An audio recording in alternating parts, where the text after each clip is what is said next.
আসসালামু আলাইকুম ওরহমতুল্লাহি ওবরাকাতুহ।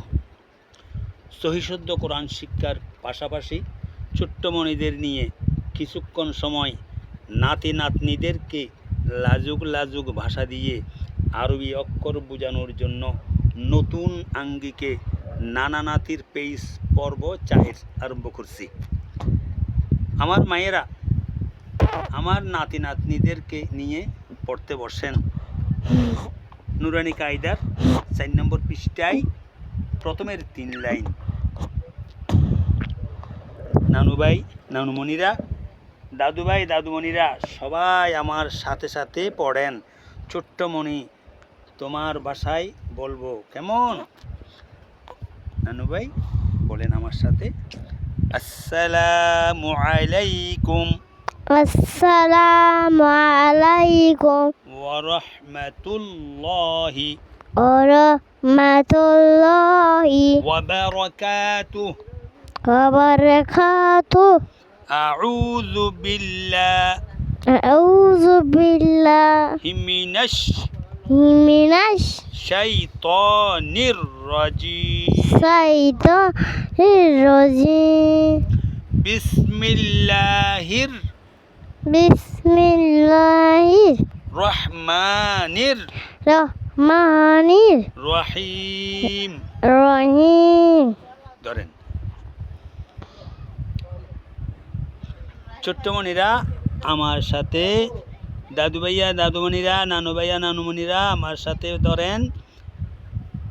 বিসমিল্লাহির রহমানির রহিম বলেন। বিসমিল্লাহির রহমানির রহিম। বা বা নুন নুন বা নুন নুন। তা ইয়া নুন তা ইয়া নুন। ইয়া তা নুন ইয়া তা নুন। সা সা নুন সা সা নুন। নুন নুন। জিম হা। জিম হা। ভালো পরিষ্কার করে বলো। এদিকে দেখুন না, এদিকে না, দেখুন। খ খ। একটু বড় করে বলেন কেমন? হা সা হা সা। খ বা খ বা। জিম তা জিম তা। তা হা তা তা হা তা। ইয়া জিম বা ইয়া জিম বা। ইয়া বা খ তা ইয়া না, ইয়া না, বা বলেন। বা খ তা বা খ তা। তা তা হা হা বা তা বা তা। ইয়া হা ইয়া হা তা হা তা হা। নুন তা নুন তা। হা হা ইয়া হা বা ইয়া হা বা। বা হা আলিফ বা হালি বা হা আলিফ বা হালিফ বা হা মিম। বা হা মিম। তোমরা এখানে কথা বলিয়েন না। নানি ভাই পড়তেছে, দেখছেন না কথা বলতেছেন কি জন্য? ঠিক আছে। দাল দাল দাল জাল। জিম দাল জিম দাল। খ দাল খ জাল। র জা র জা। জিম র। জিম র। এইভাবে ঠিক আছে ইনশাআল্লাহ, এইভাবে সবসময় পড়বেন কেমন? পারবেন তো ইনশাআল্লাহ? ইনশাআল্লাহ বলেন। ইনশাআল্লাহ। ইনশাআল্লাহ বলেন। ঠিক আছে, পারবেন তো? আচ্ছা ঠিক আছে। এই আমার আরেকটা নানু ভাই, দুইজন আমার মেয়ে এসেছে, তো আমার নানু ভাইয়েরা এসেছে, আমার জামাইজির জামাইরাও এসেছে, সবাই এসেছে। তো এইটা হচ্ছে আমার নাতি বড়টা আব্দুল্লাহ। আব্দুল্লাহ এখন শোনাবে হাদিস। আগের নাতি এ আব্দুল্লাহ ছোট ওবাইদুল্লাহ। এই আপনারা ওই কায়দার সাইড পিকচার যেগুলো শুনছেন এগুলো। আচ্ছা ঠিক আছে নানু ভাইয়া, সালাম দিবেন। আসসালামু আলাইকুম আসসালামু আলাইকুম ওয়া রাহমাতুল্লাহি ওয়া রাহমাতুল্লাহি ওয়া বারাকাতুহু। ওয়া বারাকাতুহু। হাদিস শরীফ বলবেন কেমন? 1 নম্বর হাদিস শরীফ বলবেন। 1 নাম্বার হাদিস শরীফ, আলিযিনাকা ইয়াকফিকা আমালুল কলিল, অর্থাৎ তোমার ইমানকে কাটি করো, অল্প আমল নাজাতের জন্য যথেষ্ট হইবে। 2 নম্বর হাদিস শরীফ বলেন। 2 নাম্বার হাদিস শরীফ, খৈরুকুম মান তাআল্লামাল কুরআনা ওয়া আল্লামা। অর্থ বলেন।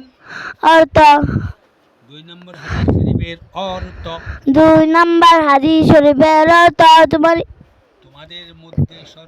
তোমাদের মধ্যে সর্বোত্তম ওই ব্যক্তি যে কুরআন মাজিদ শিক্ষা করে এবং শিক্ষা দেন। মাশাআল্লাহ। 3 নম্বর হাদিস শরীফ বলেন। 3 নাম্বার হাদিস শরীফ, তলাবুল ইলমি ফারিদাতুন আলা কুল্লি মুসলিম, অর্থাৎ দ্বীনি ইলম তলব করা প্রত্যেক মুসলমানের উপর ফরজ। মাশাআল্লাহ মাশাআল্লাহ। 4 নম্বর বলেন। 4 নাম্বার হাদিস শরীফ, তুফাতুল মুমিনিল মাউত আত-তুহুরু শাতরুল ঈমান, পবিত্রতা ইমানের অঙ্গ। তারপর 5 নম্বর হাদিস শরীফ, মিফতাহুল জান্নাতিস সালাত, নামাজ বেহেশতের চাবি। 6 নম্বর হাদিস শরীফ, আউয়ালু মা ইউহাসাবু বিহিল আবদু ইয়াউমাল কিয়ামাতিস সালাত, কিয়ামতের দিন সর্বপ্রথম নামাজের হিসাব হইবে।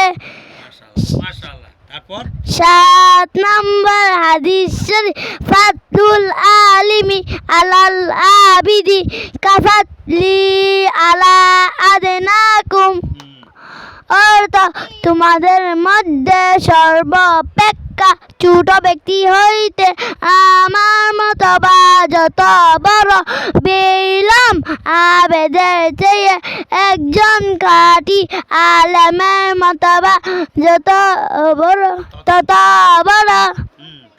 8 নম্বর হাদিস শরীফ, আদ-দুআ হুয়াল ইবাদাত, দোয়া ইবাদাত।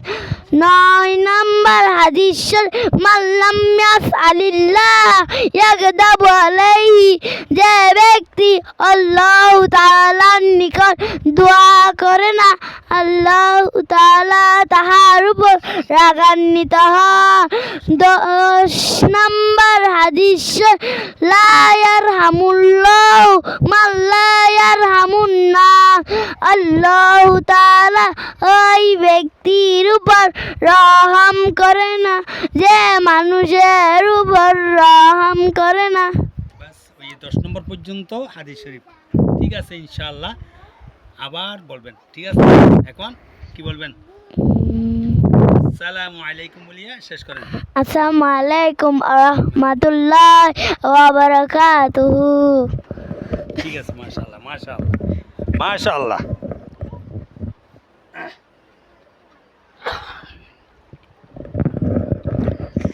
আমার নাতিদের হাদিস শুনলেন। মাশাআল্লাহ, সবাই আমার নাতির জন্য দোয়া করবেন। আমার ছোট্ট নাতি আজকে মন খারাপ, আমার পাশে আছে। ছোট্ট নাতি আজকে পড়া দিচ্ছে না, মনটা একটু খারাপ আর কি, ছোটো বাচ্চার যেরকম হয় আর কি। তাহলে আমার আমার দোনো মেয়ে এসেছে, জামাইরাও এসেছে, নাতিরাও এসেছে, সব আমার ঘর এখন ভরপুর নাতিদের, সব নাতি। হ্যাঁ, মেয়ে এই প্রথমেরটাও 2টা নাতি, ছোটোটাও 2টা নাতি, ছোটোটা একটা কোলে। এখন কথা হচ্ছে আমার মেয়েরা ইনশাআল্লাহ কামিয়াবি। দোনো মেয়ে আমার মাদ্রাসায় লেখাপড়া, স্বামী দোনোটা, আমার মেয়ের জামাই দোনোটা কোরআন হাফেজ আলেম। মেয়ে বড়টার স্বামী পটিয়া মাদ্রাসায় দাওরা হাদিস আর ব্যবসা আছে এখন। তারপর হাফেজ এবং মাওলানা হাফেজ এবং মাওলানা দিলাওয়ার হোসেন, হাফেজ মাওলানা মোহাম্মদ দিলাওয়ার হোসেন, বাড়ি হচ্ছে সাতকানিয়া, ঠিক আছে। আর ছোটো মেয়ের জামাই হচ্ছে হাফেজ মাওলানা রুকনউদ্দিন, হাটাজারি মাদ্রাসায় দাওরা হাদিস। আর মেয়ে দুটোটা দাওরা হাদিস চন্দনাইশ আবু মারিয়াম মহিলা মাদ্রাসা, ওখান থেকে দাওরা হাদিস করেছে। তো কথা হচ্ছে মেয়েদেরকে বলবো আমি, আপনারাও আমার মেয়ের মতো যারা আছেন তাদেরকে বলবো, আমার মায়েরা ছেলেদেরকে সুশিক্ষা দিবেন এবং আমার ফেজের সাথে সাথে মুখে মুখে বারবার শিখাইবার চেষ্টা করবেন। আমিও সেই চেষ্টা করতেছি স্বভাবের আশায়। আমার মারফতে, আমার দ্বারায় যদি আমার নাতি নাতনিদের যদি ফায়দা হয়, কিছু শিখতে পারে, তাহলে আমি ইনশাআল্লাহ কিয়ামতের ময়দানে তাদের থেকে কিছু আশা করি। এই নিয়তে, স্বভাবের নিয়তে, এই নিয়তে আমি কথা বলিয়েন না নানু ভাই, আমি কথা বলতেছি না। নাতি নাতনিদের জন্য আমি দোয়া করতেছি এবং আপনারাও আমার নাতি নাতনিদের জন্য দোয়া করবেন যেন তারা সুশিক্ষায় শিক্ষিত হয়। দ্বীনি ইলম, এই যে একটা আমার নাতি হাদিস বলছে, দ্বীনি ইলম তলব করা অর্থাৎ অর্জন করা, হাসিল করা প্রত্যেক মুসলমানের উপর ফরজ। এই হাদিসটা খেয়াল করলে সব এসে যায়, সব এইটার ভিতরে এসে গেছে।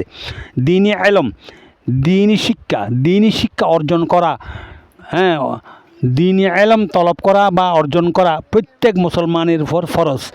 তাহলে এইটা যদি চর্চা রাখেন, তাহলে দ্বীনি ইলম শিক্ষা অর্জন করার মধ্যে আপনিও পড়বেন, আপনার ছেলেও পড়বে। এইটা খেয়াল করে ছেলেদেরকে সুশিক্ষা দিবেন এবং এই পেজটি একটা ফলো দিয়ে সাথে থাকবেন আগামী পর্বের জন্য। লাইক কমেন্ট শেয়ার দিয়ে সবাইকে এই পেজটি দেখার সুযোগ করে দিবেন ইনশাআল্লাহ। আচ্ছা, আজ এই পর্যন্ত। আসসালামু আলাইকুম ওয়া রাহমাতুল্লাহি ওয়া বারাকাতুহু।